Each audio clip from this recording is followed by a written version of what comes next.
So hello what's up, कैसे हैं आप सब। स्वागत है आप सबका टू दिस रिवीजन सेशन, जहां हम रिवाइज करेंगे ऑटोमेटेड एनवायरनमेंट। अब सर ऑटोमेटेड एनवायरनमेंट बहुत ही इजी, बहुत ही प्यारा चैप्टर है, काफी स्कोरिंग है from exam point of view.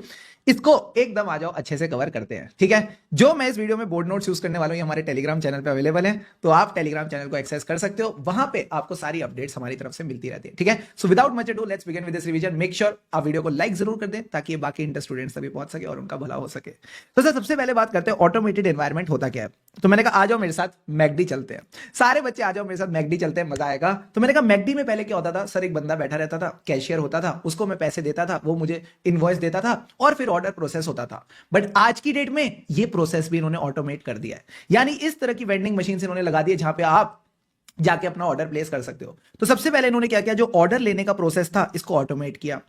अब जैसे ही मैं अपनी डिटेल्स डालता हूं तो इनकी जो इन्वेंट्री है वो अपडेट हो जाती है, जो भी बर्गर होगा, फ्राइज होगा, वो सब अपडेट होगा। साथ ही साथ ये एंट्री सेल्स रिकॉर्ड्स का पार्ट बन जाएगी, यानी अकाउंटिंग हो जाएगी, ठीक है सर। अब मान लो अगर ये आउट ऑफ स्टॉक है तो ये जो चीज है ये डिसीजन भी ऑटोमेटिकली लिया जाएगा कि अगर इनको लगता है स्टॉक कम है तो सप्लायर तक ऑर्डर भी जाए, कहीं ना कहीं सप्लायर तक ऑर्डर भी जाए, तो ये डिसीजन भी ऑटोमेटिकली ले रहे हैं। एंड लास्ट में जो इनके ओवरऑल ऑपरेशन है, आप ऐसा कह सकते हो ऑटोमेटेड हो गए। तो इसी को बोलते हैं ऑटोमेटेड एनवायरमेंट, यानी एक ऐसा बिजनेस एनवायरमेंट जहां पे चार चीजें क्या है, processes, operations, decisions and accounting. ये सब कौन कर रहा है, मैंने कहा these are happening through the computer systems या आईटी सिस्टम। तो बचपन में हम बात करते थे आईपॉड की, अब हम बात करेंगे एपॉड की। यानी जो एपॉड है ये कौन कर रहा है, आईटी सिस्टम कर रहा है। एपॉड का मतलब क्या हो गया sir, A for accounting, P for process, O for operations and D for decisions.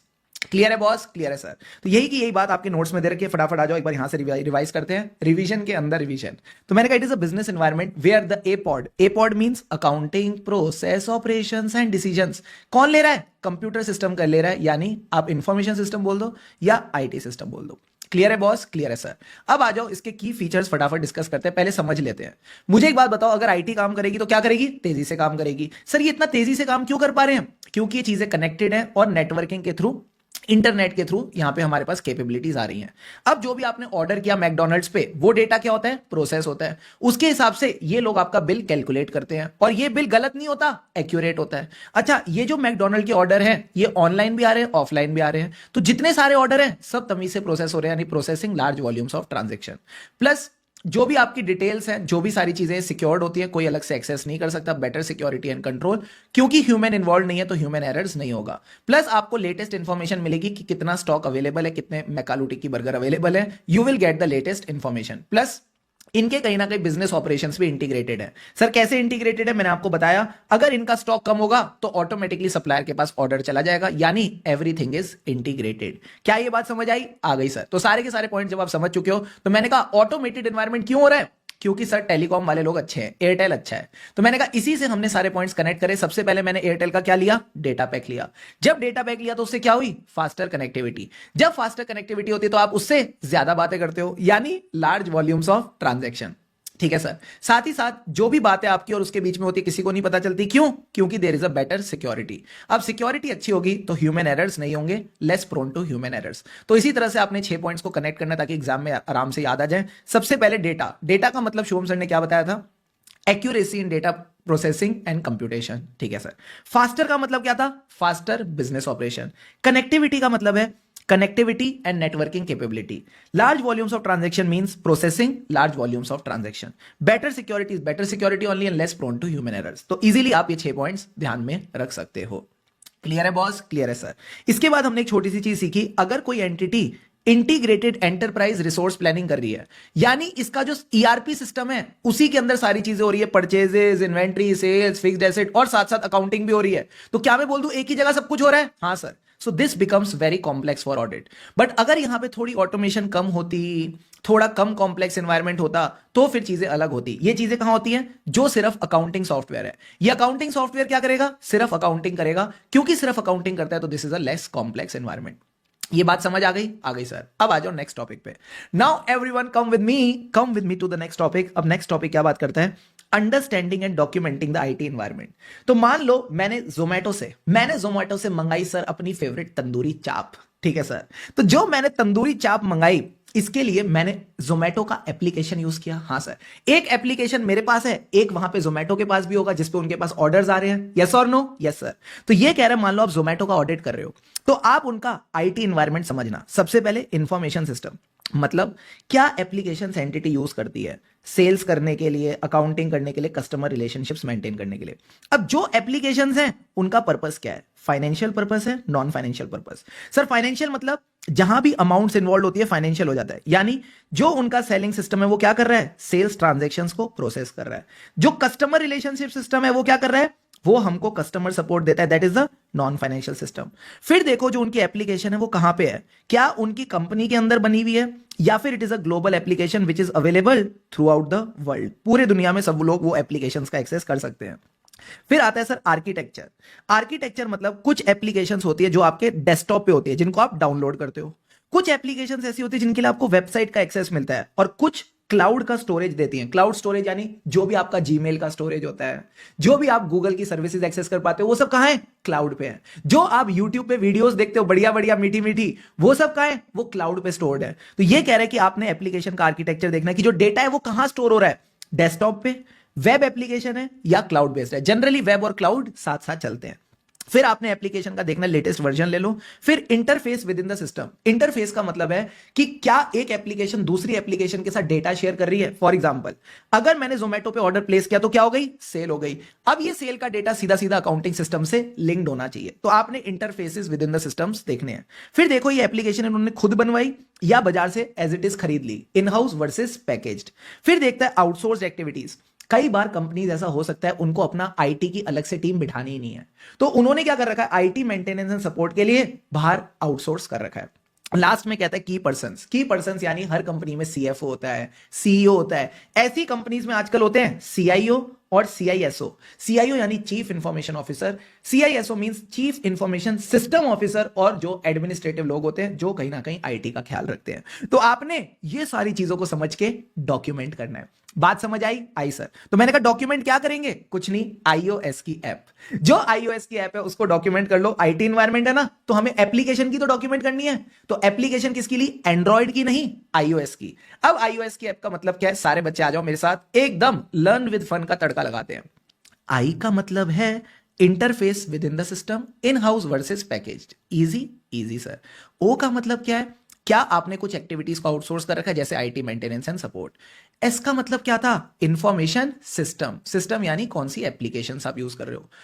App का मतलब क्या है? ए फॉर आर्किटेक्चर, ठीक है। एंड पीपी का मतलब क्या था? Purpose and person. कौन की पर्सन है एंड क्या पर्पस है, फाइनेंशियल या नॉन फाइनेंशियल, ठीक है। तो भले ही अगर चाहो तो 2 मिनट के लिए वीडियो पॉज करो, फटाफट 5 से 6 नाम याद करो ताकि एग्जाम में धूम मचा दो।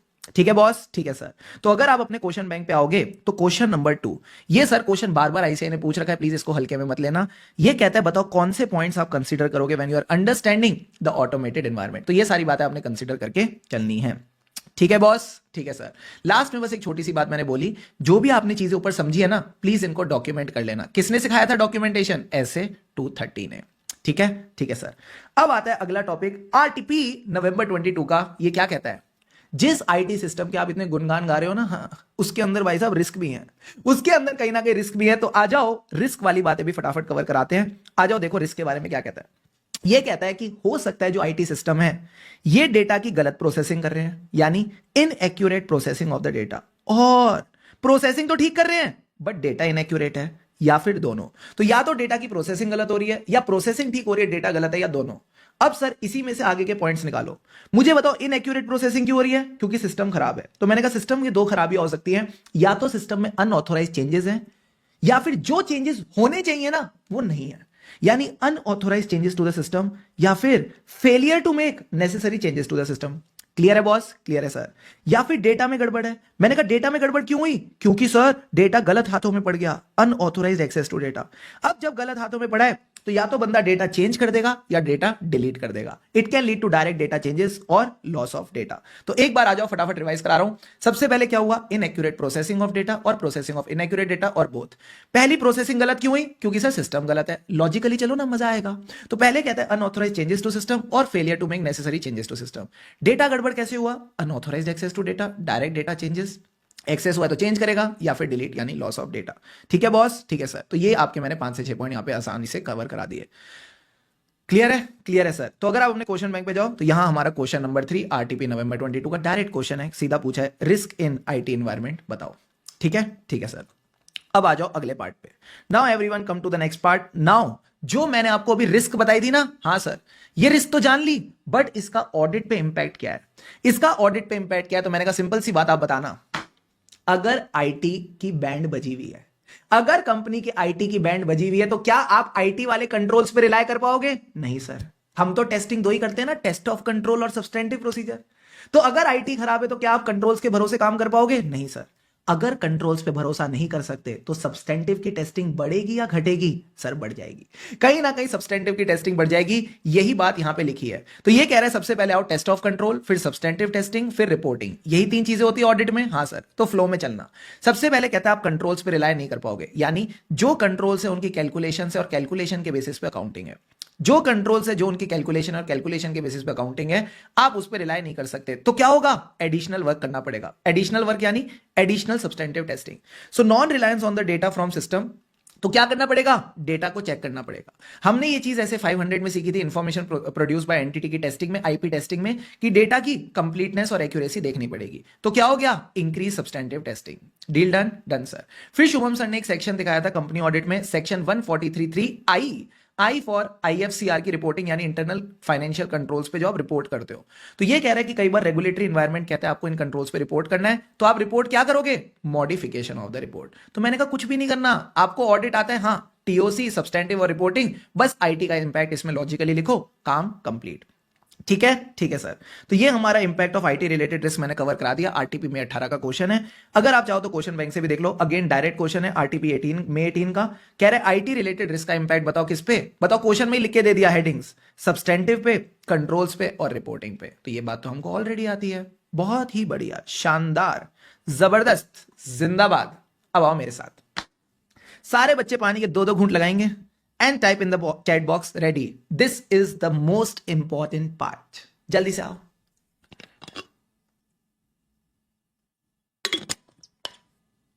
All set? Yes sir. मैंने कहा हमारे पास ऑटोमेटेड एनवायरनमेंट में 3 टाइप्स ऑफ कंट्रोल होते हैं। कौन कौन से? जीआईटीसी यानी general IT control, application control और आईटी डिपेंडेंट मैनुअल कंट्रोल। सबसे पहले आ जाओ जनरल आईटी कंट्रोल्स के बारे में समझते हैं।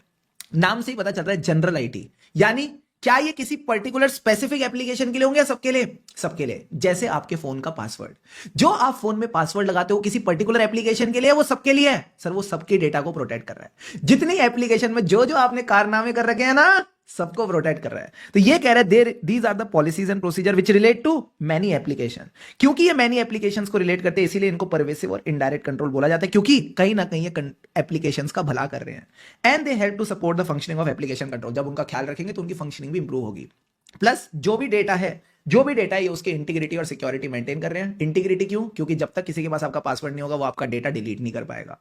प्लस सिक्योर्ड भी है। So integrity and security of data.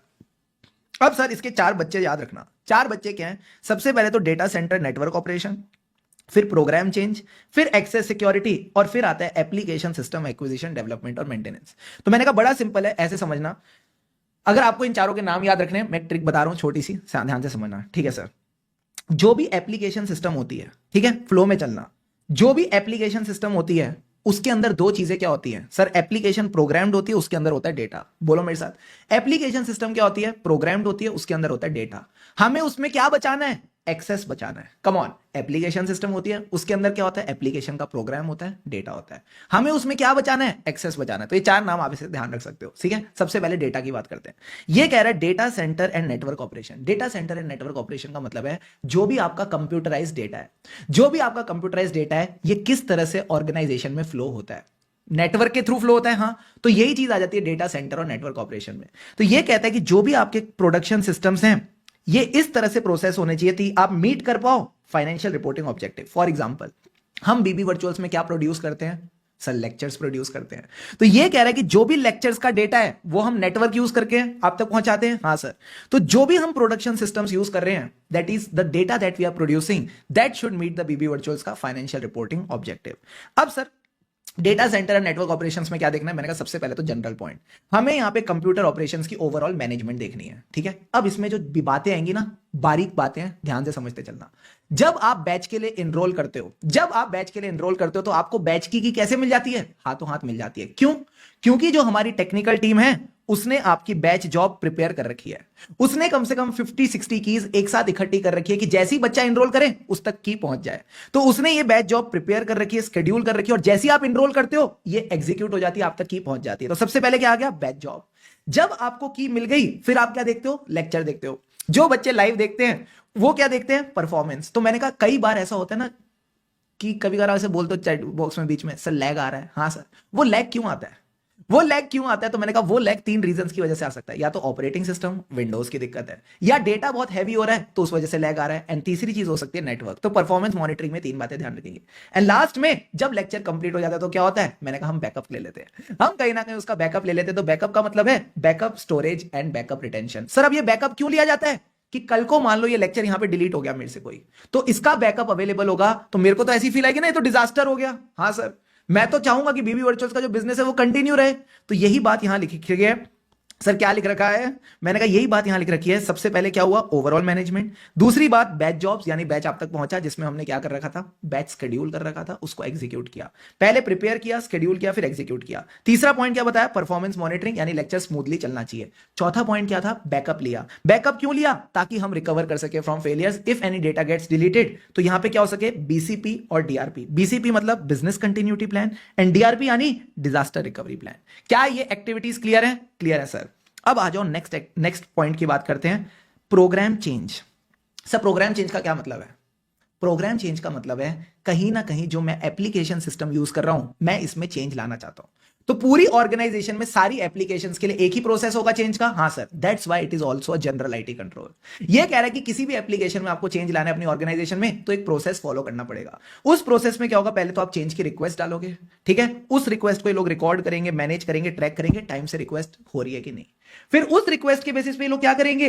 Change करेंगे और उस चेंज को टेस्ट करेंगे, ठीक है। Before the change is implemented change is tested. तो चेंज का प्रोसेस बड़ा सिंपल होता है, पहले रिक्वेस्ट होती है, फिर चेंज करो और चेंज को टेस्ट करो। लॉजिकल? Logical sir. तो प्रोग्राम चेंज का ऑब्जेक्टिव भी सारे बच्चे मेरे साथ पढ़ो, जो भी आप सिस्टम में मॉडिफिकेशन कर रहे हो, एप्लीकेशन में चेंज कर रहे हो, ये भी फाइनेंशियल रिपोर्टिंग ऑब्जेक्टिव मीट करे। इसमें 3 चीजें ध्यान रखना। प्रोसेस में पहली चीज क्या होती है? रिक्वेस्ट, फिर making and testing the changes. Easy easy sir. अब आ जाओ फोर्थ पॉइंट पे, एक्सेस सिक्योरिटी। नाम से ही पता चल रहा है कि जो भी एक्सेस है टू द डेटा और program that should be authorised. Whatever is the access to data और प्रोग्राम, ये ऑथोराइज्ड होनी चाहिए। ये हमारा ऑब्जेक्टिव है। अब इस ऑब्जेक्टिव को पूरा करने के लिए क्या क्या एक्टिविटीज है? बड़ा सिंपल है। अगेन जनरल पॉइंट्स दो, security management, policies and procedure. अब किस किस की सिक्योरिटी रखनी है? मैंने कहा जनरल आईटी कंट्रोल है तो ये सारी चीजों को सिक्योर रखना चाहते हैं सर। किस किस को? यानी फिजिकल कंट्रोल, जो भी फिजिकल डिवाइसेस हैं सबको सिक्योर रखो।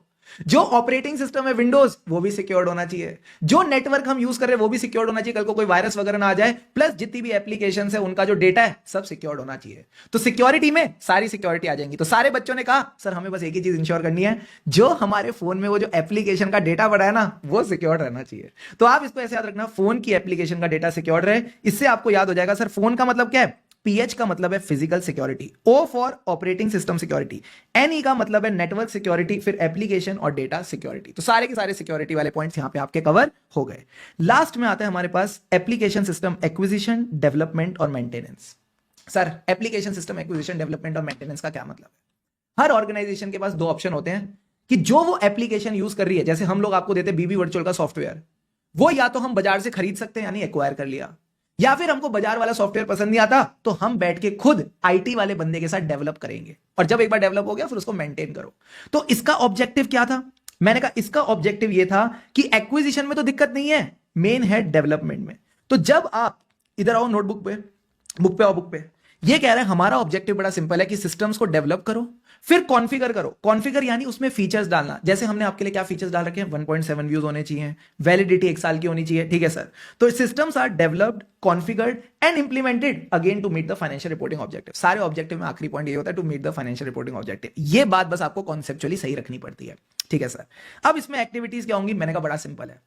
पहला पॉइंट तो वही जनरल मैनेजमेंट। अगर आप देखो यहां पे भी मैनेजमेंट था, हाँ सर, यहां भी मैनेजमेंट है, यहां भी मैनेजमेंट है, क्या यहां भी मैनेजमेंट है, यहां भी मैनेजमेंट है। शुभम सर आप कमाल, तो मतलब बता तो देते हो कि पहला ये पॉइंट तो मैच हो रहा है सब जगह से, ठीक है। मैनेजमेंट वाली बात बस अगर एक जगह नहीं है तो वो यहाँ चेंजेस वाली जगह पे नहीं है, ठीक है। यहां भी है चेंज मैनेजमेंट प्रोसेस। ए खुश हो गए बच्चे, मैंने कहा वेरी गुड।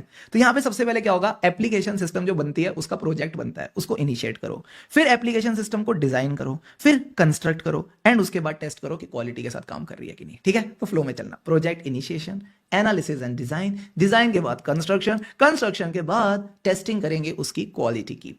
क्लियर है बॉस, क्लियर है सर। इसके बाद हम गए एप्लीकेशन कंट्रोल्स के पास। एप्लीकेशन कंट्रोल नाम से ही पता चल रहा है सर ये सेल्फिश कंट्रोल है।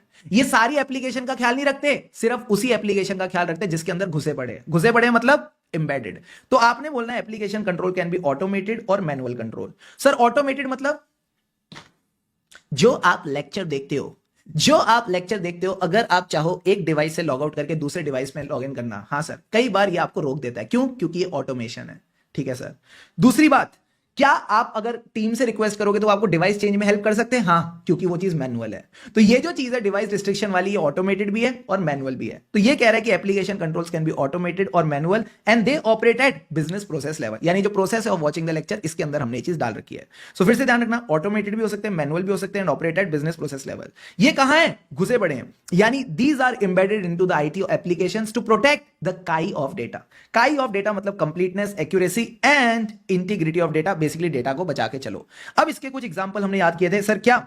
Mandatory user checks. Mandatory user checks का मतलब है मैंडेटरी डेटा फील्ड्स। कई बार कुछ चीजें ऐसी होती है जो आपको एप्लीकेशन में डालनी पड़ती है। यूजर चेक्स का मतलब है user limit checks, sequence number checks, edit checks और रीजनेबलनेस चेक्स। ये सारे चेक्स को आपने ध्यान रखना है। अगर आप चाहो तो एक बार आ जाओ फटाफट, यहां से भी मैं आपको गो थ्रू करा देता हूं कि किस तरह से चेक्स हमको जनरली देखने को मिलते हैं। अगर मैं यूजर लिमिट की बात करूं, अगर आपका बैंक है तो वो आप पे लिमिट लगाएगा कि भाई जितना तुम्हारा पैसा उससे ज्यादा मैं तुमको निकालने नहीं दूंगा। सीक्वेंस नंबर, जो भी ट्रांजैक्शन है सीक्वेंस में रिकॉर्ड होंगी। एडिट चेक का क्या मतलब है कि भाई अगर मुझे अपनी बैंक की ईमेल आईडी एडिट करनी है तो मेरे पास ओटीपी आएगा। तो ये सब क्या है? Application control. इसी तरह रीजनेबलनेस चेक क्या हो सकता है कि अगर सपोज मैं कोई ट्रांजैक्शन कर रहा हूं 5 लाख से ऊपर, जो कि बैंक को लग रहा है अनरीजनेबल है, तो कहेगा ओटीपी भी बताओ और डेबिट कार्ड की डिटेल्स भी बताओ। फिर मैंडेटरी डेटा फील्ड्स में बोल सकता है कि अगर आपको किसी को फंड ट्रांसफर करना है तो अकाउंट नंबर भी देना पड़ेगा, आईएफएससी कोड भी देना पड़ेगा। क्या कॉन्सेप्चुअली सारी बातें क्लियर हैं? हाँ सर। तो इन्हीं को मैंने आपको बोला कि भाई क्यों टेंशन लेते हो। Mandatory user checks, mandatory data fields, user limit, sequence number, edit checks और रीजनेबलनेस चेक्स। क्लियर है? क्लियर है सर। अब लास्ट में हमने एक और कंट्रोल पढ़ा सर। क्या? सपोज मैंने ऑर्डर किया था, क्या मैंने ऑर्डर किया था? चाप। कहां से? जोमेटो से। अगर मुझे चाप पसंद आई तो मैं क्या दूंगा? 5 स्टार रेटिंग। ऐसे कई सारे कस्टमर्स रेटिंग देते हैं, तो ये जाती है जोमेटो की ऐप पे। उस रेटिंग की जो रिपोर्ट बनती है कौन निकालता होगा? डीपी यानी दीपिका पाडुकोन नहीं, दीपिंदर, जो जोमेटो के हेड है। तो मैंने कहा वो बंदा बैठ के क्या करता होगा? रिव्यू करता होगा कौन सा रेस्टोरेंट कैसा परफॉर्म कर रहा है, और जो रेस्टोरेंट अच्छा परफॉर्म कर रहा है, बुरा परफॉर्म कर रहा है, उसको फीडबैक देता होगा और उसके खिलाफ एक्शन लेते होंगे। यस और नो? Yes sir. तो ये कौन सा कंट्रोल है जहां पे काम तो इंसान कर रहा है बट आईटी के थ्रू रिपोर्ट निकली है? इसको कहते हैं आईटीडीएम। आईटीडीएम का मतलब है आईटी डिपेंडेंट मैनुअल कंट्रोल, यानी this is basically a manual control which make use of reports produced by IT system. तो इस आखिरी में इसने बस इतना बोला कि जो एप्लीकेशन कंट्रोल होते हैं ऑटोमेटेड वाले, एंड जो आईटीडीएम है they depend on general IT control. जितने जनरल आईटी कंट्रोल अच्छे होंगे उतना ये ऑटोमेटेड कंट्रोल और आईटीडीएम अच्छा काम करेंगे। ठीक है बॉस? ठीक है सर। लास्ट में बस एक छोटी सी बात ध्यान रखना, जनरल आईटी कंट्रोल और एप्लीकेशन कंट्रोल का क्या रिलेशन है? मैंने कहा दोनों इंटर रिलेटेड है। दोनों इंटर रिलेटेड है। जनरल आईटी कंट्रोल एप्लीकेशंस का ख्याल रखते हैं, they support the function of application control, and दोनों में ही आपको कैसा डेटा चाहिए? काई का मतलब है कंप्लीट, एक्यूरेट और इंटीग्रिटी वाला डेटा चाहिए through out the IT system. Testing methods. Sir ये टेस्टिंग मेथड्स बहुत इंपॉर्टेंट है। एमटीपी अक्टूबर 18 में इसका क्वेश्चन आया था, प्लस अभी जो रिसेंटली जैन 25 के एग्जाम्स हुए उसमें भी इसी से क्वेश्चन आ गया। तो मैंने आपसे पूछा कि भाई कौन से टेस्टिंग मेथड्स हम यहाँ पे यूज कर सकते हैं। तो जनरली हमारे पास 5 टेस्टिंग मेथड्स होते हैं: analytical procedure, external confirmation, inquiry, inspection, observation, recalculation, reperformance. तो यहाँ पे हमें एक बात पता है कि जब भी हम ऑटोमेटेड कंट्रोल्स को चेक कर रहे हैं तो कोई फिगर्स तो है नहीं जिनको एनालाइज करे पिछले साल से कंपेयर करके, हाँ, तो एनालिटिकल प्रोसीजर नहीं हो सकता। इंटरनल कंट्रोल है तो एक्सटर्नल कंफर्मेशन किस बात की? तो आप इंक्वायरी कर सकते हो कंट्रोल्स के बारे में जानने के लिए, फिर उनके डॉक्यूमेंट्स को इंस्पेक्ट कर सकते हो, आप चीजों को ऑब्जर्व कर सकते हो। रीकैलकुलेशन नहीं करेंगे क्योंकि कोई मैथमेटिकल अमाउंट नहीं है, बट यस रीपरफॉर्मेंस कर सकते हैं। तो लॉजिकली 4 चीजें निकल के आ गई। क्या क्या? इंक्वायरी, इंस्पेक्शन, ऑब्जर्वेशन और रीपरफॉर्मेंस। सिंपल है सर। तो मैंने कहा हमारे कॉमन मेथड्स क्या होते हैं। तो सबसे पहले आपने कंट्रोल को समझना है, सबसे पहले आपने कंट्रोल को समझना है। जब आप समझोगे तभी इंक्वायरी, ऑब्जर्वेशन और इंस्पेक्शन से काम होगा। तो मैंने कहा सबसे पहले understand how the automated transactions are processed by doing a walk through. आपने एक वॉक थ्रू करना है of the end to end transaction using inquiry, observation और इंस्पेक्शन। तो मैंने मैनेजमेंट से पूछा, मुझे बताओ आपकी जो परचेजेस हैं ये कैसे प्रोसेस होती हैं। तो मैनेजमेंट ने कहा कि भाई जो कंप्यूटर सिस्टम है उसमें एक बंदा पीओ रेज करता है, दूसरा बंदा पीओ को अप्रूव करता है, तीसरा बंदा गुड्स रिसीट की एंट्री डालता है, उसके बाद क्वालिटी चेक होता है, फिर इनवॉइसिंग होती है, फिर पेमेंट होती है। तो मैंने क्या किया, मैं पूरे प्रोसेस के साथ साथ चला। एक इस तरह से भी तो कह सकते हैं, मैनेजमेंट ने मुझे पूरे प्रोसेस के साथ साथ चलाया। तो क्योंकि चलाया, इसको बोलते हैं walk through. They made me walk through the process, they made me walk through the process. अरे यही चीज तो आप शादी में करते हो। हाँ सर, जब आपको समझना होता है कि शादी में खाने में क्या क्या है, आप अपने दोस्तों के साथ क्या करते हो, वॉक थ्रू करते हो। अरे शाही पनीर, अरे पालक पनीर, अरे कोफ्ते, मजे आ गए सर। तो मैंने कहा understand the automated transaction by doing a walk through of end to end process. तो मैंने मैनेजमेंट से इंक्वायरी करी, तो उन्होंने मुझे पूरा प्रोसेस बताया। अब मेरा काम क्या है, ऑब्जर्व करना और इंस्पेक्शन करना। ये ऑब्जर्व करना कि जो यूजर का काम अप्रूवल करने का है वही अप्रूवल कर रहा है कि नहीं। सिर पे खड़े होकर ऑब्जर्व करना कि जो क्वालिटी चेक करता है वो कर रहा है कि नहीं। यानी observe how the user processes the transaction. ठीक है सर। फिर सर आप इसकी पूरी जो ऑडिट ट्रेल है उस डॉक्यूमेंट को इंस्पेक्ट भी कर सकते हो। सो नेक्स्ट पॉइंट ये कहता है inspecting the configuration of the application, की क्या एप्लीकेशन में एक्चुअल में ऐसे फीचर्स हैं कि ये लोग अप्रूव कर सकते हैं या नहीं। तो सिंपल सी बात है, ट्रांजैक्शन को समझा थ्रू इंक्वायरी, उसके बाद हमने क्या करी, इंस्पेक्शन और ऑब्जर्वेशन। ऑब्जर्वेशन की यूजर अपना काम ठीक से कर रहा है and inspecting the configuration of the application. Easy easy sir. अब खेलते हैं कौन बनेगा ऑडिटर। पहला सवाल, कौन सा प्रोसीजर है जो मोस्ट एफिशिएंट है but least effective. Sir inquiry. Inquiry एकदम खराब प्रोसीजर है। क्यों? क्योंकि भाई मैनेजमेंट तो कुछ भी बोल सकती है, हमारे प्रोसेसेस तो बड़े अच्छे हैं, हम तो बेस्ट है। भाई एक्चुअल में चेक करना पड़ेगा, एक्चुअल में चेक करना पड़ेगा। तो इंक्वायरी से इंफॉर्मेशन तो मिलती है बट आप उस पर रिलाई नहीं कर सकते। सो इट इज सबसे आसान है, मोस्ट एफिशिएंट है बट लीस्ट ऑडिट एविडेंस देता है, तभी इसके साथ बाकी मेथड्स करने जरूरी हैं। सर ऐसा कौन सा है जो सबसे इफेक्टिव है बट उसमें सबसे ज्यादा टाइम लगता है, दैट इज री परफॉर्मेंस। जो काम मैनेजमेंट ने किया आप उसको अगर री परफॉर्म करते हो, मान लो मैनेजमेंट ने बैंक रिकंसिलिएशन स्टेटमेंट बनाया, आपने वापस बैंक रिकंसिलिएशन बनाया, दोनों मैच भी कर गए, तो कॉन्फिडेंस तो आ जाएगा। मोस्ट इफेक्टिव तो है बट सर लीस्ट एफिशिएंट है क्योंकि आपका बहुत टाइम चला गया। ठीक है सर। तो मोस्ट इफेक्टिव और एफिशिएंट क्या है, मैंने कहा देखो जब भी एफिशिएंसी की बात होगी तो इंक्वायरी तो आ जाएगा, प्रेजेंट सर। बट जब बात इफेक्टिव की है तो मैंने कहा इंक्वायरी के साथ आपके पास दो ऑप्शन है, या तो इंस्पेक्शन कर लो या ऑब्जर्वेशन कर लो। और हमने ये चीज ऐसे 500 में सीखी थी कि जो डॉक्यूमेंट्री एविडेंस होता है वो ज्यादा रिलायबल होता है as compare to visual evidence. तो इंक्वायरी के साथ ऑब्जर्वेशन मत करना, आप इंस्पेक्शन डालना। और सीधी भाषा में बोलूं तो आई, जब दोनों आई साइड साथ साथ आ जाते हैं तो मजा आ जाता है। ठीक है सर। तो ये तीन बातें ध्यान रखेंगे, मोस्ट एफिशिएंट कौन है, इंक्वायरी, मोस्ट इफेक्टिव कौन है, री परफॉर्मेंस, और कौन सा कॉम्बिनेशन है जो सबसे ज्यादा इफेक्टिव और एफिशिएंट है, आई का मतलब है इंक्वायरी और इंस्पेक्शन। अब सर ये कौन से फैक्टर्स है जो हेल्प कर सकते हैं डिसाइडिंग कौन सा प्रोसीजर करना है। मैंने कहा वही जनरल फैक्टर्स। इसमें से आप कोई भी 4 से 5 फैक्टर्स याद रख सकते हो। सबसे पहले आ गया रिस्क ऑफ मटेरियल स्टेटमेंट, दूसरा आ गया कंट्रोल एनवायरमेंट, तीसरा आ गया कॉम्प्लेक्सिटी ऑफ बिजनेस। इसके अलावा आपको कितना लेवल ऑफ एश्योरेंस चाहिए, ज्यादा लेवल ऑफ एश्योरेंस चाहिए तो फिर आप चीजों को इंस्पेक्ट भी कर सकते हो, रीपरफॉर्म भी कर सकते हो। पर अगर लगता है नहीं नहीं एरर्स ज्यादा है, मिस स्टेटमेंट ज्यादा है, तो अगेन सेम केस में वापस आपको थोड़ी एश्योरेंस ज्यादा चाहिए होगी क्योंकि एरर्स पिछली बार ज्यादा मिले थे, तो अगेन इंस्पेक्शन और रीपरफॉर्मेंस कर सकते हो। ठीक है। तो बेसिक पॉइंट ध्यान रखना, रिस्क असेसमेंट, कंट्रोल एनवायरमेंट। अगर अश्योरेंस ज्यादा चाहिए तो अश्योरेंस ज्यादा क्यों चाहिए, पिछली बार एरर्स ज्यादा थे, ऐसे याद रख लेना। अगर अश्योरेंस ज्यादा क्यों चाहिए, क्योंकि पिछली बार एरर्स और मिसस्टेटमेंट ज्यादा मिली थी। तो इस तरह से आप ये 4 से 5 फैक्टर्स कवर कर सकते हो। अब जो भी प्रोसीजर कर रहे हो उसको प्लीज डॉक्यूमेंट कर लेना, और आपने क्या जजमेंट लगाई that has to be documented. ठीक है सर। तो ये जो बातें आपके नोट्स में दे रखी थी ऑलरेडी मैंने आपको कवर करा दी। अब सर आखिरी में बस इतनी सी बात लिखी है कि अगर लगता है जनरल आईटी कंट्रोल्स नहीं है या फिर हैं बट इफेक्टिव नहीं है तो उसका इंपैक्ट आपने अपनी आईटी रिस्क पे देखनी है। मुझे बताओ आईटी रिस्क बढ़ जाएगी। और सर अगर आईटी रिस्क बढ़ गई, आप आईटी के डेटा पे रिलाय नहीं कर सकते तो क्या करेंगे, ऑल्टरनेट प्रोसीजर। ऑल्टरनेट प्रोसीजर यानी जब आप उस आईटी के डेटा पे रिलाय नहीं कर सकते तो अब आपको डेटा की ज्यादा टेस्टिंग करनी पड़ेगी। You have to first check the data then you have to perform the procedures. अब आ जाओ सारे बच्चे, characteristics of manual and automated control. क्या कहता है ये टॉपिक, मेरे साथ समझना। ये कहता है कैरेक्टरिस्टिक का मतलब है कि जो कंट्रोल है वो कोई इंसान कर रहा है या फिर सिस्टम खुद कर रहा है, यानी ऑटोमेटेड कंट्रोल। ये जानना जरूरी क्यों है, ताकि आप रिस्क असेसमेंट प्रोसीजर कर सको। अगर इंसान कर रहा है तो ऑब्वियस सी बात है रिस्क ज्यादा होगी, बट अगर ऑटोमेटेड कर रहा है तो रिस्क कम होगी। ओ इसी के हिसाब से अगर रिस्क कम है तो फर्दर ऑडिट प्रोसीजर्स भी कम करने पड़ेंगे। बट अगर लगता है नहीं रिस्क ज्यादा है तो फर्दर ऑडिट प्रोसीजर बढ़ाने पड़ेंगे। तो जो भी कैरेक्टरिस्टिक है उसका इंपैक्ट आता है रिस्क असेसमेंट और फर्दर ऑडिट प्रोसीजर। प्लस इससे फर्क पड़ता है कि ट्रांजेक्शन कैसे इनिशिएट होगी, इनिशिएट होने के बाद उसकी जर्नल एंट्री, जर्नल एंट्री के बाद लेजर, ट्रायल बैलेंस और फाइनली फाइनेंशियल स्टेटमेंट पे रिपोर्ट। तो आपने देखना है ट्रांजैक्शंस कैसे इनिशिएट होती है, रिकॉर्ड होती है, रिकॉर्डिंग के बाद प्रोसेस होती है एंड उसके बाद रिपोर्ट होती है। तो सिंपल सी बात है ट्रांजैक्शन का आईआरपीआर। बोलो मेरे साथ आईआरपीआर। आईआरपीआर मतलब initiated, recorded, processed and reported. अब ये कहते हैं जो कंट्रोल्स हैं तीन तरीके के हो सकते हैं, मैनुअल, ऑटोमेटेड और मिलीजुली सरकार। मिलीजुली सरकार यानी आईटी सिस्टम। तो मैनुअल कंट्रोल्स कब कब होंगे, मैंने कहा जहां भी आपको चीजों को रिव्यू या अप्रूव करना है मैनुअल कंट्रोल लगेंगे। जहां भी आपको चीजों को रिकंसाइल करना है, मान लो आपकी बुक्स में जो बैलेंस आ रहा है और सप्लायर की बुक्स में जो बैलेंस आ रहा है वो मैच नहीं कर रहा, तो सप्लायर को कांटेक्ट करना पड़ेगा।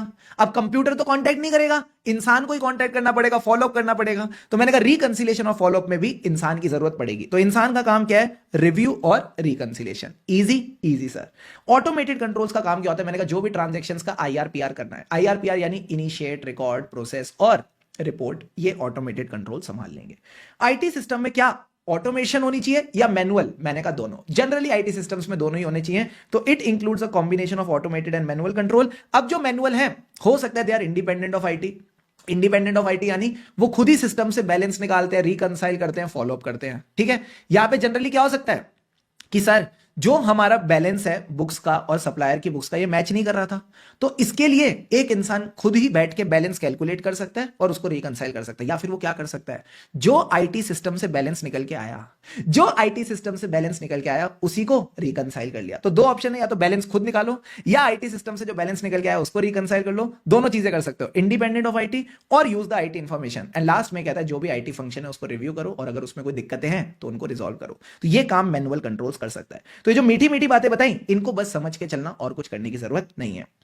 अब आती है काम की बात। सर काम की बात क्या है, यहां से क्वेश्चन बनता है एग्जाम में कि जो मैनुअल कंट्रोल्स हैं ये कुछ एरियाज में तो ज्यादा सूटेबल होते हैं और कुछ एरियाज में कम सूटेबल होते हैं। मैंने कहा कब, जब आपकी ट्रांजैक्शन बहुत बड़ी वैल्यू की है, it is a large unusual non recurring transaction. मान लो कोई कैपिटल बजटिंग डिसीजन है कि आपको किसी फैक्ट्री में इन्वेस्ट करना है, ठीक है, आपको कोई सब्सिडरी एक्विजिशन करनी है, क्या ये चीज मैं आईटी के भरोसे छोड़ दूं? नहीं सर, यहां पे जजमेंट और डिस्क्रिशन इन्वॉल्व है, तो ये आप आईटी के भरोसे नहीं छोड़ सकते। So whenever there is a large unusual non recurring transaction, ऐसे केस में आपको इंसान को ही काम करना पड़ेगा। ठीक है sir.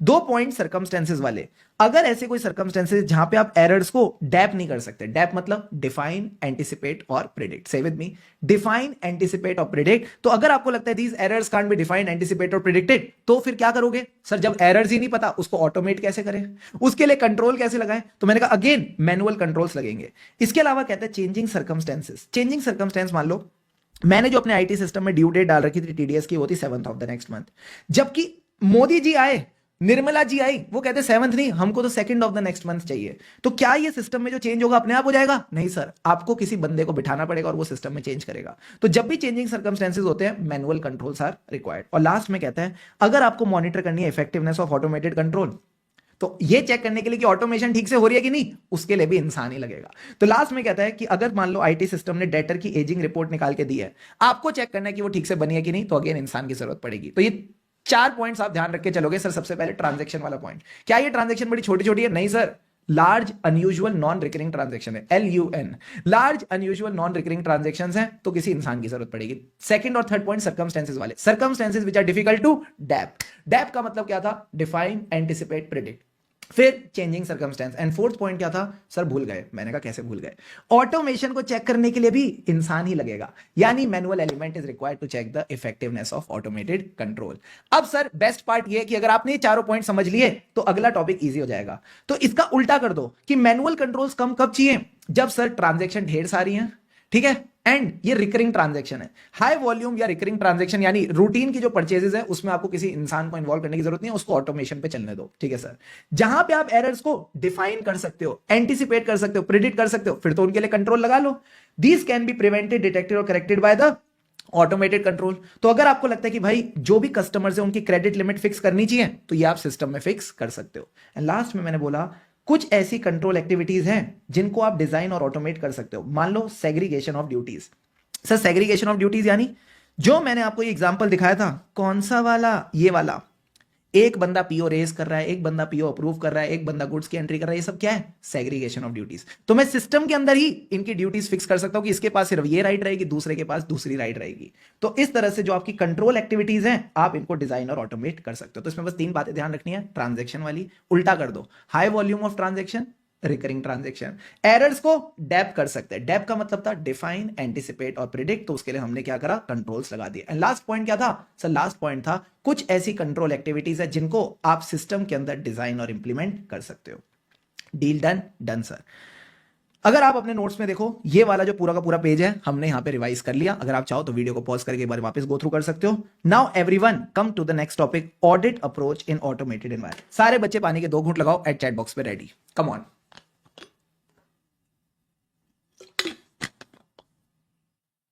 All set? Yes sir. तो मैंने आप सबसे बोला टेबल देख के घबरा मत जाना, टेबल देख के घबरा मत जाना। हमने इसका भी तोड़ निकाल लिया। मैंने कहा ऑडिट अप्रोच में सबसे पहले होगा रिस्क असेसमेंट। सारे बच्चे बताओ, सारे बच्चे बताओ रिस्क कहां है? अरे रिस्क कहां है सर? रिस्क है मिस स्टेटमेंट में। मिस स्टेटमेंट कहां है? मिस स्टेटमेंट है अजर्शन में। अजर्शन किसको लेके होती है? Account balance, class of transaction और डिस्क्लोजर। वापस, रिस्क कहां है? मैंने कहा रिस्क है मिस स्टेटमेंट में। मिस स्टेटमेंट कहां है? अजर्शन में। अजर्शन कहां है? Account balance, class of transaction और डिस्क्लोजर। तो यही बात तो लिखी है कि सबसे पहले आइडेंटिफाई करो account balance, class of transaction और डिस्क्लोजर, यानी identify the significant accounts and disclosure. अब याद रखना डिस्क्लोजर 2 तरीके के हो सकते हैं, क्वांटिटेटिव, क्वालिटेटिव। क्वांटिटेटिव क्वालिटेटिव मतलब अगर आपके पास कोई पेनल्टी का नोटिस आया तो क्या बनेगी? Contingent liability. तो कंटिंजेंट लायबिलिटी में आपको पेनल्टी की अमाउंट भी बतानी पड़ सकती है, केस के बारे में भी बताना पड़ सकता है। जब आपने एबीसीडी निकाल लिए, अब आएंगी इनकी अजर्शंस। अजर्शंस में मिसस्टेटमेंट, और अगर मिसस्टेटमेंट होगी तो आपको पता चल जाएगा क्या रिस्क है आईटी सिस्टम में। क्या पूरा रिलेशन क्लियर है? क्लियर है सर। अब आ जाओ नेक्स्ट पॉइंट पे। उससे पहले एक बार देख लो, यहां पे सारी बातें कवर हो गई सर। यहां पे हमने सबसे पहले कवर कर लिया account balance, class of transaction और डिस्क्लोजर, यानी अकाउंट्स, डिस्क्लोजर, डिस्क्लोजर में क्वालिटेटिव, क्वांटिटेटिव। फिर इन डिस्क्लोजर्स और अमाउंट्स में क्या है? इनकी अजर्शंस। ठीक है, फिर गलती किस में होती है? अजर्शंस में होती है, और उसके हिसाब से आपको पता चलेगी रिस्क ऑफ आईटी सिस्टम। अब आ जाते हैं अंडरस्टैंडिंग एंड इवैल्यूएटिंग।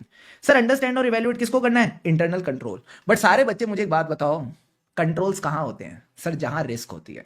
जहां रिस्क होती है वहां कंट्रोल होते हैं। ये रिस्क और कंट्रोल किसके अंदर होते हैं? किसी भी प्रोसेस के अंदर। तो मान लो कोई परचेज प्रोसेस है, उसमें रिस्क है कि आप ज्यादा रेट पे माल खरीद सकते हो, तो हमने क्या लगाया? कंट्रोल। कि अगर लगता है ज्यादा रेट पे माल खरीद सकते हैं तो हमने उसके लिए कंट्रोल लगाया, कोटेशंस। तो मैंने कहा कंट्रोल्स को समझने से पहले रिस्क को समझेंगे और रिस्क से पहले प्रोसेस को समझेंगे। तो ये कहता है document the understanding of the process. अब प्रोसेस को समझने के 2 तरीके हमने चैप्टर नंबर 4 में पढ़े थे, फ्लो चार्ट और नरेटिव रिकॉर्ड। ठीक है सर। अब प्रोसेस के अंदर क्या है? रिस्क और कंट्रोल। फिर ये कह रहा है कंट्रोल के डिजाइन को समझो। कैसे? वॉक थ्रू से। अभी सिखाया था ना वॉक थ्रू। हाँ सर। एक और एग्जांपल देते हैं। एम्प्लॉय का जो खर्चा होता है वो किस तरह से प्रोसेस होता है? हर महीने सर पेरोल शीट बनती है, फिर एक बंदा उसको अप्रूव करता है, फिर एम्प्लॉयज को पैसा जाता है और फिर उसकी अकाउंटिंग होती है। तो मैंने कहा मैंने कंट्रोल के पूरे डिजाइन को कैसे समझ लिया? साथ साथ वॉक थ्रू करके। अब सर हर बंदा अलग अलग काम कर रहा है, इसको क्या कहते हैं? Segregation of duties. This is called segregation of duties in the process of entity. तो पहले प्रोसेस, प्रोसेस के अंदर रिस्क और कंट्रोल, कंट्रोल का डिजाइन, डिजाइन में सोडी। Come on. पहले प्रोसेस, प्रोसेस के अंदर रिस्क और कंट्रोल, कंट्रोल का डिजाइन, डिजाइन में क्या है? सोडी। सोडी यानी सेग्रीगेशन ऑफ ड्यूटीज। अब इसके एग्जांपल आपको ऑलरेडी पता है, जनरल आईटी कंट्रोल्स और एप्लीकेशन कंट्रोल। तो अगेन अगर आप टेबल पे देखोगे तो मजा आ जाएगा। सबसे पहले मैंने क्या किया? मैंने कहा सबसे पहले मैंने डॉक्यूमेंट किया प्रोसेस। प्रोसेस कैसे? फ्लो चार्ट्स और नरेटिव्स। प्रोसेस के अंदर क्या है? रिस्क और कंट्रोल। कंट्रोल का डिजाइन कैसे पता चला? वॉक थ्रू करके। अब सर डिजाइन में क्या थी? Segregation of duties. Example ITGC, application control. Easy, easy peasy. अरे इजी पीजी। अब आ जाओ अगला point, testing the operating effectiveness of control. तो मैंने कहा टेस्टिंग द ऑपरेटिंग इफेक्टिवनेस में 3 सवालों का जवाब आपने देना है। सारे बच्चे बताओ क्या क्या सवाल हैं? इसको थोड़ा और अच्छे से लिखते हैं। सबसे पहले तो क्या करना है? फिर क्या टेस्ट होगा? दूसरी चीज कैसे टेस्ट होगा? एंड लास्ट पॉइंट इज कौन इसको टेस्ट करेगा? तो सबसे पहले क्या टेस्ट करना है? मैंने कहा जितनी भी रिपोर्ट्स आईटी ने जनरेट करी हैं, स्प्रेडशीट जनरेट करी हैं, एक्सेल शीट जनरेट करी हैं, उनको टेस्ट करना है। सर क्या क्या रिपोर्ट्स हो सकती हैं? Just for example, not from exam point of view, कि कौन कौन सा यूजर क्या क्या एक्सेस लेके बैठा है, ताकि पता चले सेग्रीगेशन ऑफ ड्यूटीज है कि नहीं। फिर ऑडिट ट्रेल पता चलेगी कि भाई किस तरह से ट्रांजैक्शन मूव कर रही है एक स्टेप से दूसरे स्टेप पे, ये पता चलेगा। तो आपने रिपोर्ट्स और स्प्रेडशीट्स को टेस्ट करना है।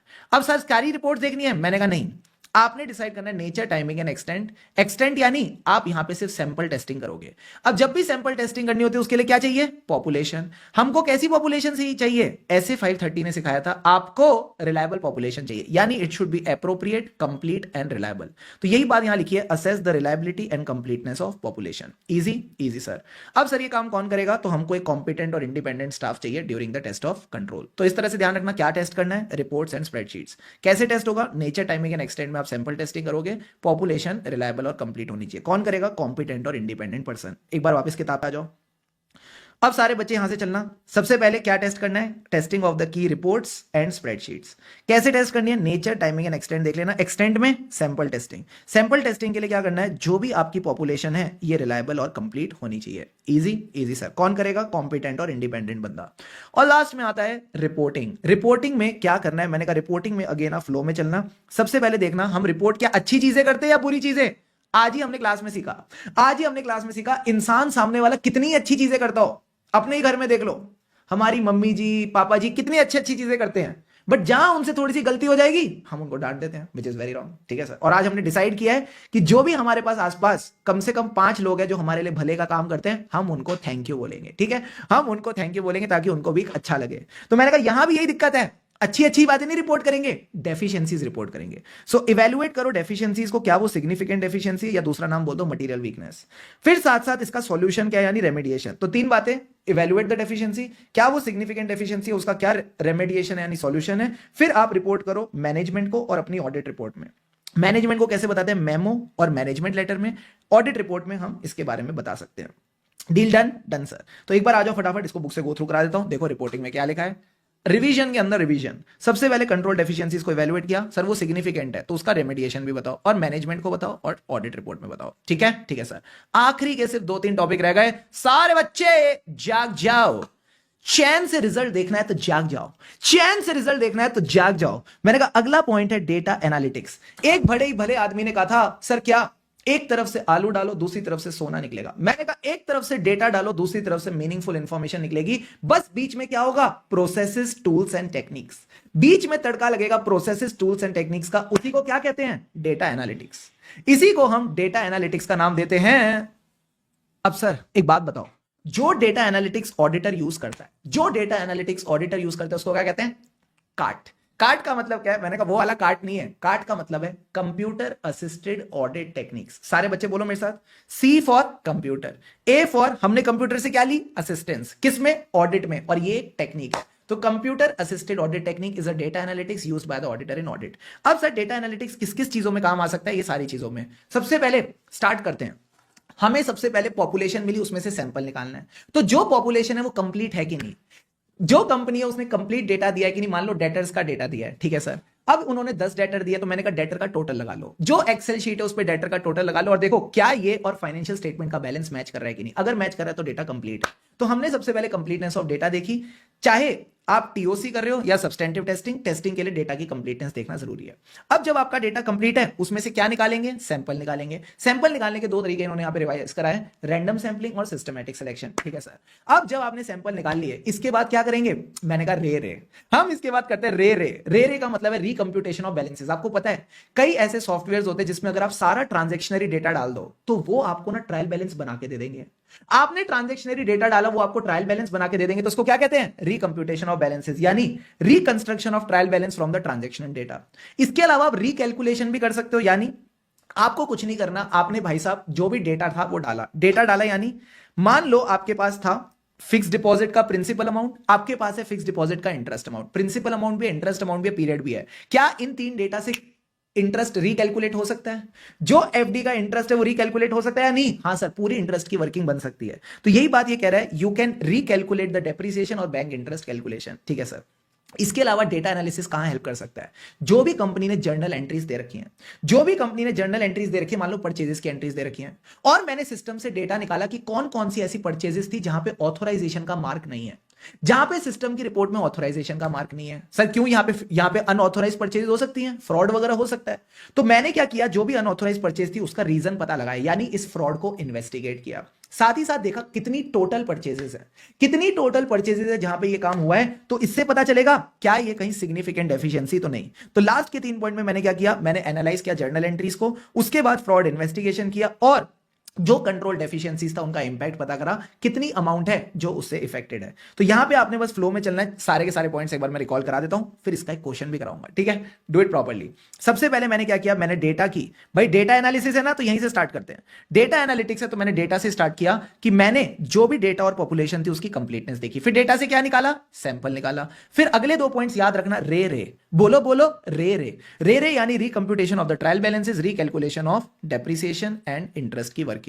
फिर उसके बाद अगले पॉइंट्स हैं फ्रॉड से रिलेटेड। डेटा एनालिटिक्स कहां काम आता है, फ्रॉड से, यानी analysis of the journal entry. फिर जहां फ्रॉड मिला उसको इन्वेस्टिगेट किया और उसका इंपैक्ट देखा, impact of the control deficiencies. क्या आप इसमें आराम से 5 पॉइंट्स रिकॉल कर सकते हो?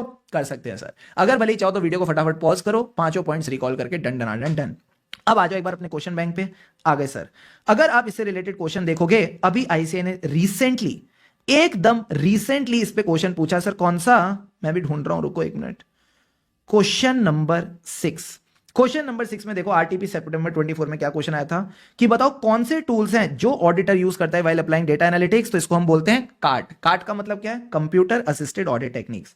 प्लस बताओ कौन से एरियाज हैं जहां पे हम इसका काम यूज कर सकते हैं। तो वही मैंने आपको बताया, सबसे पहले डेटा एनालिटिक्स है तो डेटा की कंप्लीटनेस, उसमें से निकाले सैंपल। फिर रे रे, रे रे यानी recomputation of balances, reperformance of calculation. फिर आते हैं फ्रॉड वाले 3 point, analysis of journal entry, जैसी फ्रॉड मिला उसकी इन्वेस्टिगेशन और उसका impact. Deal done, done sir.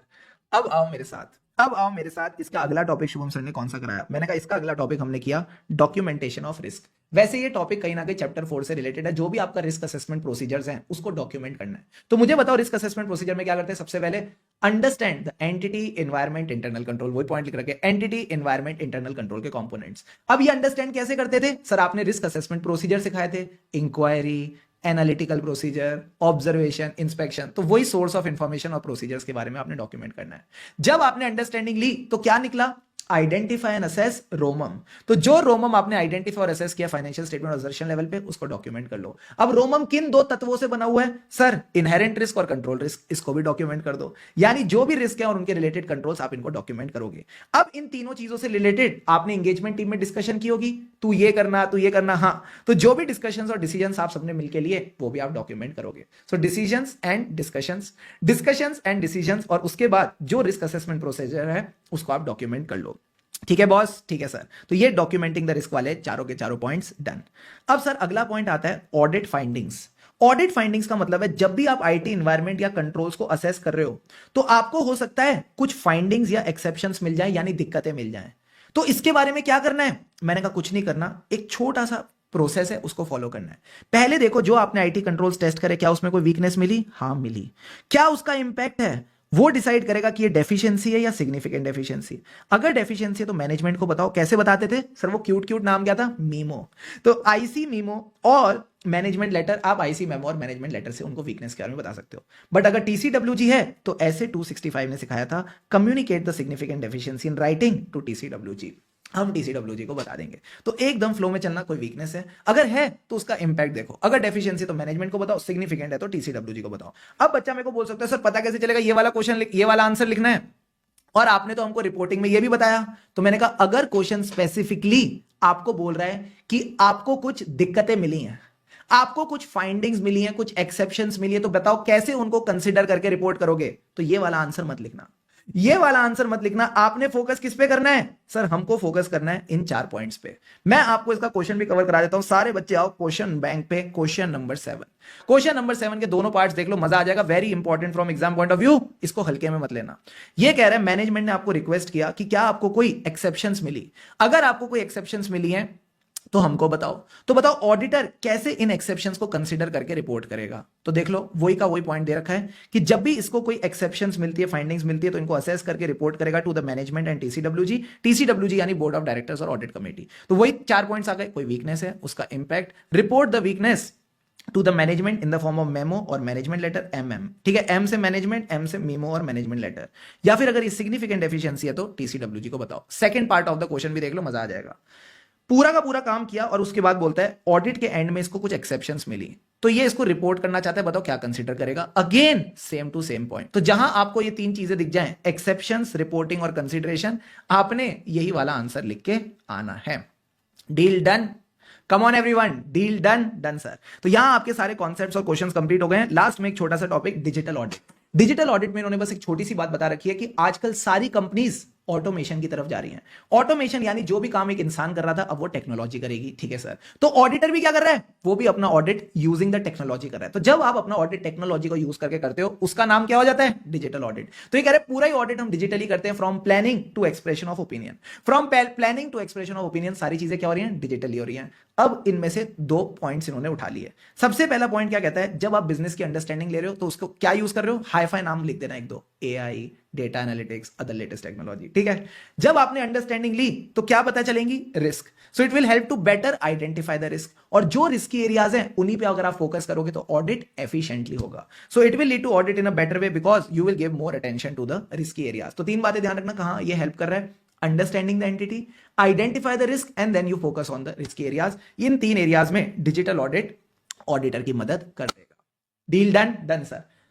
यहां आपकी रिवीजन वैसे कंप्लीट हो चुकी है, बट मैं आपको 5 मिनट्स की क्विक रिवीजन कराने वाला हूं इस चैप्टर की, क्योंकि मैंने आपके लिए इसका 2 पेजर चार्ट बना लिया है, ठीक है। तो सारे बच्चे पानी के 2-2 घूंट लगाओ एंड गेट रेडी। जो पूरा रिवाइज कराया 5 मिनट में फटाफट पूरा रिवाइज करेंगे, ठीक है। Let's get ready. All set, yes sir. Board पे फोकस करो, जैसे मैंने बता रखा है नोट्स आपको टेलीग्राम चैनल पे मिल जाएंगे, डोंट वरी। ऑटोमेटेड एनवायरनमेंट, ये एक बिजनेस एनवायरनमेंट है जहां पे ए पॉड का मतलब क्या था, अकाउंटिंग, प्रोसेसेस, ऑपरेशंस, डिसीजंस। फिर से बोलो, अकाउंटिंग, प्रोसेसेस, ऑपरेशंस और डिसीजंस कौन ले रहा है, कंप्यूटर और IT सिस्टम।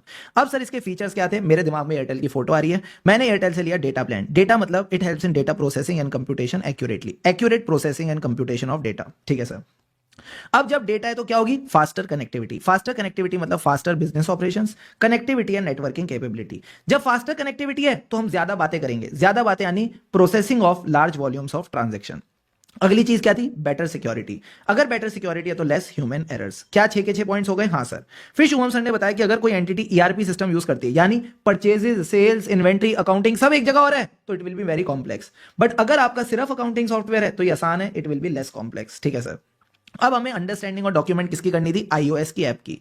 iOS की ऐप का मतलब है आई फॉर इंटरफेस, किस तरह से डेटा मूव करता है बिटवीन द सिस्टम। फिर ये इन हाउस है या पैकेज्ड, आपने खुद बनाई है या बाजार से लेके आए हो। आउटसोर्स्ड एक्टिविटीज यानी कई बार IT मेंटेनेंस आप आउटसोर्स कर देते हो। अब सर एस का मतलब था सिस्टम, क्या क्या एप्लीकेशन आप यूज करते हो। इसका आर्किटेक्चर का मतलब था ये वेब एप्लीकेशन है या क्लाउड बेस्ड है, ये सब आप देखते थे। फिर इसका पर्पस क्या है, पर्पस में क्या आता था सर, मैंने कहा पर्पस में आता था फाइनेंशियल या नॉन फाइनेंशियल पर्पस। एंड कौन की पर्सन है, जिसमें हम बात करते थे CIO की, CISO की और एडमिन ऑफिसर की, ठीक है। CIO यानी chief information officer, chief information security officer और एडमिन ऑफिसर। अब सर IT सिस्टम में से रिस्क क्या थी, जो हम इससे एक्सपेक्ट करे थे काम नहीं करेगा, इनएक्यूरेट प्रोसेसिंग या इनएक्यूरेट डेटा और बोथ। प्रोसेसिंग इनएक्यूरेट क्यों है, सिस्टम में गलती है, unauthorised changes, failure to make necessary changes. Data में दिक्कत क्या आई, अनऑथोराइज एक्सेस, तो बंदे ने डेटा चेंज कर दिया या डेटा डिलीट कर दिया, लॉस ऑफ डेटा। अब इंपैक्ट ऑफ IT रिस्क 3 चीजों पे, कंट्रोल, सब्सटेंटिव प्रोसीजर और रिपोर्टिंग। क्या मैं कंट्रोल्स पे रिलाई कर पाऊंगा, नहीं, तो क्या होगा, एडिशनल ऑडिट वर्क। सब्सटेंटिव के केस में आप डेटा पे भी रिलाई नहीं कर पाओगे, तो आपको डेटा की चेक करनी पड़ेगी, कंप्लीटनेस और एक्यूरेसी, यहां टेस्टिंग बढ़ जाएगी। रिपोर्टिंग में रेगुलेटरी रिक्वायरमेंट है रिपोर्ट करने की ऑन इंटरनल फाइनेंशियल कंट्रोल्स, तो आप उस रिपोर्ट को मॉडिफाई कर दो। अब आ जाओ types of control, general IT control, application control, IT dependent manual control. सबसे पहले बात करते हैं जनरल IT कंट्रोल, सबका भला करते हैं लोग। Policies and procedure which support many applications, ठीक है सर।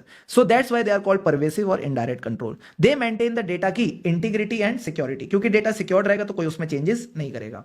अब सर इसके 4 बच्चे कौन है, सबसे पहले मैंने क्या कहा था, जनरल IT कंट्रोल किसका ख्याल रखते हैं, एप्लीकेशंस का। तो एप्लीकेशंस, मैं कहता हूं एप्लीकेशन प्रोग्राम का, सारे बच्चे बोलो एप्लीकेशन प्रोग्राम का, कि एप्लीकेशन प्रोग्राम को कोई भी एक्सेस ना कर पाए ताकि डेटा प्रोटेक्टेड रहे। फिर से बोलो, एप्लीकेशन प्रोग्राम का ख्याल रखते हैं ताकि कोई भी इसको एक्सेस ना कर पाए, डेटा प्रोटेक्टेड रहे। तो ऐसे आपको चारों पॉइंट्स याद रहेंगे, application system acquisition, development, maintenance, program change, data को कोई भी एक्सेस ना कर पाए, यानी डेटा सेंटर नेटवर्क ऑपरेशन, और एक्सेस सिक्योरिटी। सबसे पहले डेटा सेंटर नेटवर्क ऑपरेशंस की बात करते हैं। डेटा सेंटर नेटवर्क ऑपरेशन का मतलब क्या है? किस तरह से एंटिटी में डेटा प्रोसेस होता है, किस तरह से डेटा शेयरिंग होती है, नेटवर्क के थ्रू होती है। तो जो भी प्रोडक्शन सिस्टम्स की प्रोसेसिंग है वो मीट करे फाइनेंशियल रिपोर्टिंग के ऑब्जेक्टिव। प्रोडक्शन सिस्टम की प्रोसेसिंग में मैंने क्या एग्जांपल दिया था? हमारा लेक्चर्स वाला, कि हम जो लेक्चर्स प्रोड्यूस करते हैं वो आप तक आराम से पहुंचने चाहिए। अब इसमें सर क्या क्या एक्टिविटीज आती हैं? सबसे पहले आप ओवरऑल मैनेजमेंट, ये तो सब में आएगा। इसमें सबसे पहले आपने बैच एनरोल किया, यानी बैच जॉब्स। फिर आएगी परफॉर्मेंस मॉनिटरिंग, कोई लैग तो नहीं आ रहा। फिर लेक्चर का क्या लिया? बैकअप। बैकअप क्यों लिया? So that we can recover from failures, business continuity plan, disaster recoverability plan. तो batch jobs, performance monitor, backup, और बैकअप के बाद रिकवरी फ्रॉम फेलियर्स। अब सर इसी का अगला पॉइंट है प्रोग्राम चेंज। अगर मुझे एप्लीकेशन में कुछ चेंजेस करने हैं तो ये कहता है जो मॉडिफाइड सिस्टम है वो भी मीट करे क्या? फाइनेंशियल रिपोर्टिंग ऑब्जेक्टिव, वो भी मीट करे फाइनेंशियल रिपोर्टिंग ऑब्जेक्टिव्स। ठीक है सर। अब इसमें तीन बातें थी। अगर आपको एप्लीकेशन सिस्टम में कोई भी चेंज करना है तो उसकी चेंज की प्रॉपर मैनेजमेंट होती है। एक तरफ मैं रिक्वेस्ट डालूंगा, फिर अगर वो रिक्वेस्ट सामने वाले को पसंद आई, मेरी टीम को पसंद आई, तो वो चेंज को करके टेस्ट करेंगे। ठीक है। सो चेंज मैनेजमेंट में दो चीजें होती हैं, रिक्वेस्ट करना चेंज को लेके, change making and change testing. फिर आती है सर एक्सेस सिक्योरिटी। नाम से ही पता चल रहा है जो भी सिस्टम का एक्सेस है वो ऑथोराइज्ड होना चाहिए। तो इसके लिए क्या होगी? सिक्योरिटी मैनेजमेंट, जिसके लिए हमने बनाई policies and procedures of their security. Sir यहां पे किस किस की सिक्योरिटी की बात हो रही है? फिजिकल सिक्योरिटी, ऑपरेशन सिस्टम की सिक्योरिटी, नेटवर्क की सिक्योरिटी, एप्लीकेशन के डेटा की सिक्योरिटी। ये सारी चीजें सिक्योर्ड होनी चाहिए। Deal done. फिर आता है एप्लीकेशन एक्विजिशन, डेवलपमेंट, मेंटेनेंस। यहां पे मसाला किसमें था? डेवलपमेंट में। तो ये भी कह रहा है जो भी सिस्टम डेवलपमेंट होती है उसमें आप फीचर्स डालते हो और उसको इंप्लीमेंट करते हो, वो भी फाइनेंशियल रिपोर्टिंग के ऑब्जेक्टिव्स को मीट करे। अब इसमें हमको क्या देखना है? मैंने कहा फ्लो में चलना। अगेन पहला पॉइंट तो सबकी तरफ मैनेजमेंट। पहले प्रोजेक्ट इनिशिएट होगा कि आपको एप्लीकेशन बनवानी है, फिर आप उसका डिजाइन डिसाइड करोगे, फिर उसकी कंस्ट्रक्शन होगी, फिर उसकी टेस्टिंग होगी, एंड फिर आप देखो क्वालिटी से काम हो रहा है कि नहीं। So project initiation, design, construction, testing and quality assurance. Done done done done done sir. Application controls की बात करूं तो दो तरह के हो सकते हैं, automated, manual. They operate at business process level. ये एप्लीकेशन के अंदर घुसे हुए होते हैं and protect the completeness, accuracy and integrity of data, that is the काई ऑफ डेटा। अब इसके एग्जांपल हमने बोले थे mandatory user checks. Mandatory user checks यानी mandatory data fields, U for user checks, S for sequence number checks, E for edit checks and R for reasonableness checks. ये सारे checks checks checks इसका part बन जाते हैं। फिर हमने बात करी आईटी डिपेंडेंट मैनुअल कंट्रोल। ये है तो मैनुअल कंट्रोल्स बट यूज करते हैं जो भी डेटा इंफॉर्मेशन और रिपोर्ट आईटी सिस्टम निकाल के देता है। अब इसमें एक नोट ध्यान रखना, इस पे क्वेश्चन आ सकता है। जो जीआईटीसी और एप्लीकेशन है ये इंटर रिलेटेड है, क्योंकि जीआईटीसी सपोर्ट करते हैं एप्लीकेशन कंट्रोल को, और दोनों ही नीडेड है फॉर काई ऑफ इंफॉर्मेशन प्रोसेसिंग। काई मतलब कंप्लीटनेस, एक्यूरेसी और इंटीग्रिटी। अब टेस्टिंग मेथड्स की बात करते हैं, इंक्वायरी, इंस्पेक्शन, ऑब्जर्वेशन, रीपरफॉर्मेंस। सबसे पहले तो आपने समझना है पूरे प्रोसेस को by doing a walk through inquiry, observation, inspection. फिर हमने इसमें से कौन से उठाए? ऑब्जर्वेशन और इंस्पेक्शन। हम ऑब्जर्व करेंगे जो यूजर है वही ट्रांजेक्शन प्रोसेस कर रहा है, और इंस्पेक्ट करेंगे कॉन्फ़िगरेशन ऑफ एप्लीकेशन। अब नोट्स याद रखना, most efficient least effective inquiry, most effective least efficient reperformance, best combination जो इफेक्टिव भी एफिशिएंट भी है आई इंक्वायरी और इंस्पेक्शन। क्या फैक्टर्स कंसीडर करेंगे? 5 फैक्टर्स ध्यान रखने थे। रिस्क असेसमेंट, कंट्रोल एनवायरनमेंट, उसके बाद कंट्रोल एनवायरनमेंट के बाद मैंने क्या बोला था? हमें कितनी एश्योरेंस चाहिए? ज्यादा चाहिए, क्योंकि there is a history of errors और फ्रॉड्स। तो 4-5 बातें इसमें से ध्यान रख के चलना। डॉक्यूमेंट क्या करेंगे? जो भी टेस्ट है और जजमेंट है। फिर आता है सर इसमें characteristics of control, manual, automated, IT system. Manual control की जरूरत क्यों थी? ये बातें आपने बस समझ के चलनी है। टू रिव्यू और अप्रूव द ट्रांजेक्शन। प्लस कहां काम आता है? रिकंसिलिएशन और फॉलोअप में। ऑटोमेटेड का काम क्या है? Procedures for IRPR, initiate, record, process and report the transaction. IT system मिलीजुली सरकार है, it should be combination of manual and automated control. Again इस पॉइंट को बस समझ के चलना और कुछ करने की जरूरत नहीं है। अब आती है काम की बात। मैनुअल कंट्रोल्स कुछ एरियाज में ज्यादा सूटेबल है, कुछ में कम सूटेबल। जल्दी से बताओ कौन सी ट्रांजेक्शन? एलयूएन ट्रांजेक्शन। मैंने कहा एलयूएन ट्रांजेक्शन का क्या मतलब है? बड़ा सिंपल है, large unusual non recurring transaction. Plus circumstances वाले 2 पॉइंट जहां पे errors are difficult to dab. Dap means define, anticipate, predict, plus changing circumstance. और अगर आपको मॉनिटर करना है ऑटोमेटेड कंट्रोल्स को तो यही काम आएंगे। Easy sir. लेस सूटेबल कब है? when the transactions are more in volume, recurring transaction, plus errors are easy to dap. Easy to dap means difficult, anticipate, easy to define, anticipate and predict. क्योंकि आप इनको define कर सकते हो तो internal controls को लगाया जा सकता है for preventing, detecting and correcting these errors. And last में जो कंट्रोल एक्टिविटीज है जिसमें हमने बात की थी सेग्रीगेशन ऑफ ड्यूटीज की, इनको आप कंट्रोल्स के अंदर डिजाइन और ऑटोमेट कर सकते हो। Deal done done sir. फिर मैंने कहा था ऑडिट अप्रोच में 4 बातें बताई थी, risk assessment, understand, evaluate, TOC और रिपोर्ट। इसका जो मैंने फ्लो चार्ट बनाया ना, बस अगर आप उसको रीड करके भी चले जाओगे तो मुझे लगता है आपके एग्जाम के लिए काम हो जाएगा। अब आता है डेटा एनालिटिक्स। सारे बच्चे बताओ, एक तरफ से डेटा डाला, दूसरी तरफ से क्या निकला? मैंने कहा डेटा पे लगे प्रोसेसेस, टूल्स एंड टेक्निक्स, तो निकली मीनिंगफुल इंफॉर्मेशन। जब हम ऑडिट में यूज करते हैं तो इसका नाम हो जाता है cart, computer assisted audit techniques. अब सर इसको कहां कहां यूज करते हैं? 4 एरियाज में यूज करते हैं। सबसे पहले डेटा एनालिटिक्स है तो कंप्लीटनेस ऑफ डेटा, उसमें से निकला सैंपल सिलेक्शन। फिर रे मतलब recomputation of balances, recalculation of interest and depreciation. फिर फ्रॉड वाले 2 पॉइंट्स बस ध्यान रखोगे तो भी काम चल जाएगा। जेई एनालिसिस में फ्रॉड निकला तो उसमें करा फ्रॉड इन्वेस्टिगेशन। फिर सर सबसे important topic assess and report findings and exception. मैं बताऊं ना, लास्ट के जो दोनों टॉपिक है ना, इनको तो बिल्कुल भी कोई कमी मत छोड़ना। Assess and report the findings and exception. सबसे पहले देखो कोई वीकनेस है, फिर उसका इंपैक्ट देखो। इंपैक्ट के हिसाब से अगर लगता है डेफिशिएंसी है तो मैनेजमेंट को बताओ, मीमो और मैनेजमेंट लेटर में। अगर सिग्निफिकेंट डेफिशिएंसी है तो राइटिंग में टीसीडब्ल्यूजी को बताएंगे। ठीक है सर। लास्ट में शुभम सर ने कहा था डॉक्यूमेंट कर लेना रिस्क को। डॉक्यूमेंटेशन ऑफ रिस्क में क्या आएगा? Risk assessment procedure, understand the entity, environment, internal control. तो क्या निकला? रोमम। रोमम के 2 छोटे बच्चे, रिस्क और कंट्रोल, ये तीनों चीजें डॉक्यूमेंट होंगी। प्लस जो एंगेजमेंट टीम की डिस्कशन और डिसीजन थे वो आप डॉक्यूमेंट करके चलोगे। और आखिरी में पढ़ाया डिजिटल ऑडिट। सारी कंपनीज कहां जा रही है? ऑटोमेशन पे, यानी बंदे को हटाओ, टेक्नोलॉजी को लाओ। ऑडिट में, पूरे ऑडिट में ये यूज होता है फ्रॉम प्लानिंग टू ओपिनियन। 3 चीजें बताओ। अंडरस्टैंड, अंडरस्टैंड करके क्या मिली? रिस्क। जहां ज्यादा रिस्क वहां ज्यादा अटेंशन। एंड यहां आपका पूरा का पूरा chapter complete. Yes or no? Yes sir. All the concepts, all the questions properly done. Believe you can and you are halfway there. अपने ऊपर भरोसा रखो। अगर आप अपने ऊपर भरोसा रखते हो ना, ट्रस्ट मी, 100% जो काम है ना उसका 50% तो वहीं हो जाता है। 100% का 50% तो वहीं हो जाता है जहां आपने खुद पे भरोसा कर लिया कि मैं कर लूंगा। एक बहुत बढ़िया कहावत है, मन के हारे हार है, मन के जीते जीत। मतलब जो मन से हार गया ना उसको कोई नहीं जिता सकता, और जो मन से जीत गया फिर उसकी जीत पक्की है, फिर उसकी जीत पक्की है। सो अपने ऊपर भरोसा रखें। पूरी सोसाइटी, पूरा environment, everyone is there to support you. Just make sure आप अपने आप को सपोर्ट करते हुए चलो। एंड सपोर्ट सिर्फ अच्छे दिनों में नहीं, जब सब कुछ एकदम बढ़िया चल रहा है।